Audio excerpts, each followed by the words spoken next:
You need to do audio check for you guys? You guys good? 1, 2, 1, 2, yeah.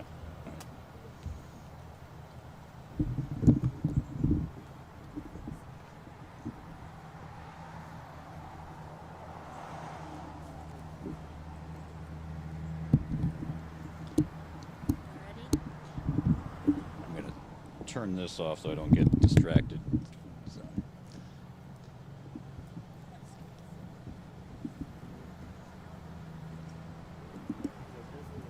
1 second.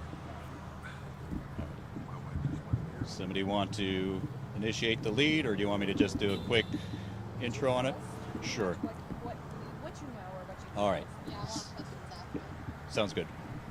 First off, my name is John Sullivan, common spelling John Sullivan, Fire Chief with Georgetown Fire. Last night, shortly before 11 p.m., we received several 911 calls regarding a fire at the Ponderosa Pet Resort. Until crews responded within about 4.5 minutes, so it was a quick response. Unfortunately, they were met with conditions that are our worst possible scenario, and that was heavy smoke and fire involvement. Our focus initially is to try to save as many lives as possible. They gained access into the building, were able to open up some ventilation to try to control some of the smoke that was hampering down conditions inside the building. Unfortunately, after the fact, working with the pet resort owner, there was approximately 75 pets that were inside the resort, and all 75 lives have been lost. Were they dogs and cats? Just dogs? I don't have confirmation on the mix of pets. I do know that I personally was here last night and I did witness several dogs themselves. You said, first priority, of course, to save lives. Were there people inside? No, last night this was not occupied by any humans, but nonetheless it was by approximately 75 pets, and by no indication do I want to lead anyone to believe that that is any less tragic. It is extremely heart-wrenching for us as first responders. My heart just dropped when I got the address and knew exactly what location we were going to, because quite frankly, I view my personal pet as probably my closest confidant, friend, and the one that doesn't judge. And so, again, my heart just breaks for the people today. We see you talking to some people who have come, who stopped by, who might have pets. I mean, what are you hearing from these pet owners? Shock, understandably. I mean, I'm shocked.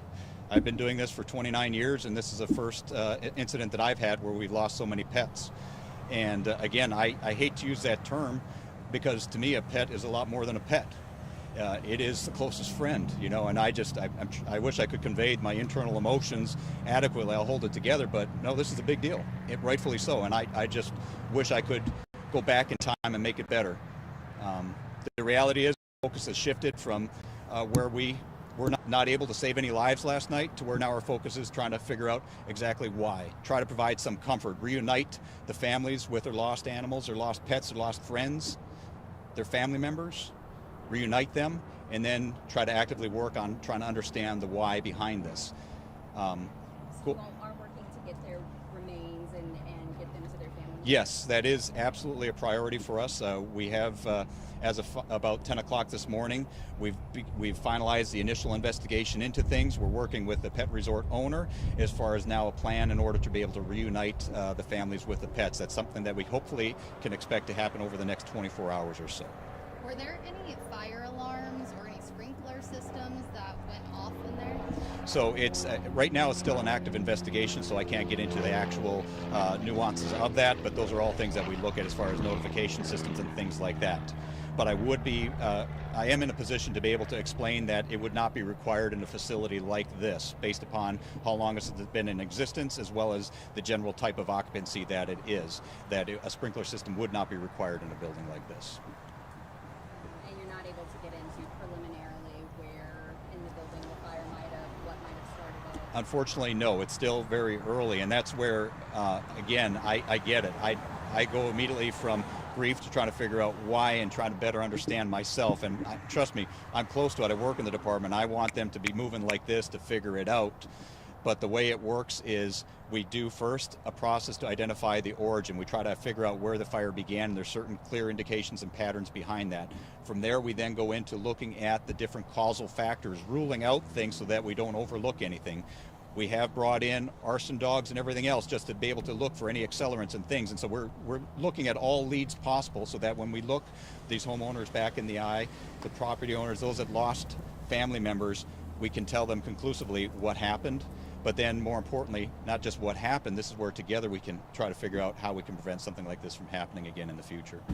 And we did have someone reach out to us, and I wanted to see if you had any information on it about possibly some Williamson County canine deputies being reported here. Do you know anything about that?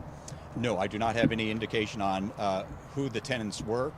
We had, I know personally for the city of Georgetown, there are several workers that did have pets that were also here. So it is also a loss that hits close to home for some of our employees as well. I know you can't say the cause as of right now, but a lot of people are upset that they thought their pets were in a safe place. I mean, as far as the business owners, are they cooperating fully? Some of that anger that's directed toward them, is there anything you'd say about that? Yes, the property owner is extremely cooperative, and the property owner is also extremely remorseful and looking to try to identify and wants to know, just like everyone else, how this could have happened. We have no reason to believe that he was trying to compromise the care of any of the family members that were left in his care. Quite frankly, this weighs heavily upon his heart as well. But I also understand, humanly speaking, I'd want to figure out who's responsible for this, what's going to be done about this, and try to have those questions answered. And unfortunately, it's very early, and what we're trying to do is detach the emotion from the facts, and that's what we're actively working on right now. And while that doesn't provide comfort, my heart, again, I can't do it well enough, my heart goes out because it was unfair that I could go home last night and give my dog Rockford the biggest hug possible. He's my comfort, he's my confidant, and many of these homeowners have had that ripped out from them now. And I shouldn't say homeowners, they're the family members that now have lost a loved one. And so again, it is still too early. Is there any estimation on when they might be able to get some more answers on what happened, how long these types of investigations usually take? Yes, I think that we should have some clearer indication within the next week or so as far as some of the causal factors that have been ruled out. The unfortunate piece is that when you have some fires where they're not very clear cut, there could be several contributing factors that couldn't be conclusively ruled out to where it could be in an undetermined status for a long period of time, and sometimes indefinitely because we keep them open just in case some new information or leads come in. But we do have video footage that's going to be reviewed. We have brought in, again, arson dogs. We're evaluating electricity. We're looking at a whole host of factors that contribute into this. And then obviously some natural causes such as lightning strikes and things.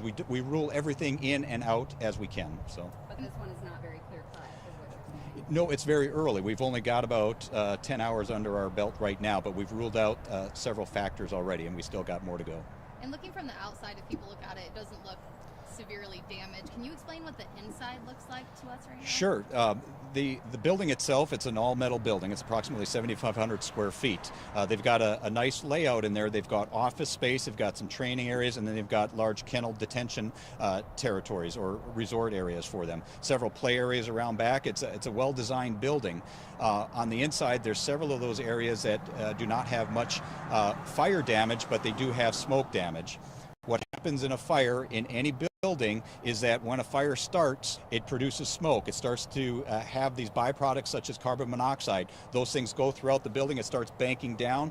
And our crews that arrived, again, within less than 5 minutes, they were met with heavy smoke conditions as they went into the building. That smoke banks down, and that oftentimes is what causes the initial for most people and living creatures within any building. Do you know how many pets died from, I guess, smoke inhalation compared to how many were actually burned? There is zero way for us to be able to determine that. I can say that I personally was here from the very early on stages of it, and I viewed several pets that did not appear to have any burn. It appeared to succumb to smoke conditions, which doesn't make it any better, but for many animals, what happens is they will then be exposed to the carbon monoxide, fall asleep, and then it's something that happens through that rather than a direct burn. Yes. You mentioned the video cameras. I see some on the outside of the building. Were there any inside? Are you looking at, I don't know, these apartments over here, any other businesses? everything possible. So we pull any type of video that we have, from dashboard cams, from security cameras that the facility has, to any passerby. So if anyone out there has any photos or videos, we would welcome them to be sent in to us so we can triangulate back and better understand the true sequence of events. Do they have cameras on site? I cannot confirm that. I do know that we have several cameras. Whether or not we're able to get footage from all the cameras, we'll be seeing as we go along. Is there anything else you want to add? No, other than, again, I this is just heart-wrenching. It is, and for each of those people that lost their family, my heart goes out, and I give the biggest hug on behalf of the department. This is something that we don't like to see anybody go through, and it's extremely hard on me and the first responders that were here last night. It's hard to accept the fact that we showed up in such a quick fashion, yet we were unable to save even one life in this building. The conditions and the smoke allowed it to be such to where it was not tenable, and that's difficult for us to wrap our brains around. And so there's not closure for us, but what we do want to do is provide closure for those that lost a family member here tonight or last night, and allow them to be reunited. And again, our commitment is to try to better understand some of the causal factors and have that conversation. But again, our heart goes out, and we encourage people not to minimize this at all. This is a big deal when you lose an extension of your family. Talk to others through this and understand that we take this very seriously, and we'll try to identify and help out however we can. Thank you. Thank you. Thank you very much. Thank you. Good luck. Sooner is better. Yes, thank you.